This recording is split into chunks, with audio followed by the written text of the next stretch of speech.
পাকিস্তানের গোপন পারমাণবিক কর্মসূচির কথা ফাঁস হয় ১৯৭৯ সালে একটি ম্যাগাজিনে। এরপর ইসরায়েল ব্যাপক উদ্বেগ জানায় এবং ডাচ সরকার আব্দুল কাদির খানের বিরুদ্ধে গুপ্তচর বৃত্তির অভিযোগে তদন্ত শুরু করে।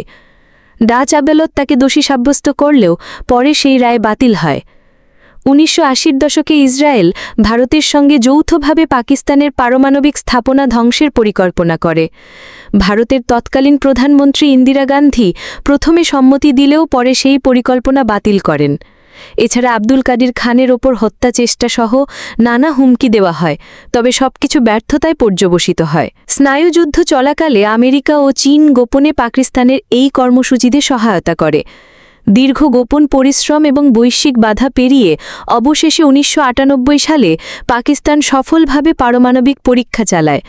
এর মাধ্যমে পাকিস্তান হয়ে ওঠে বিশ্বের সপ্তম ও মুসলিম বিশ্বের প্রথম ও একমাত্র পারমাণবিক শক্তিধর দেশ।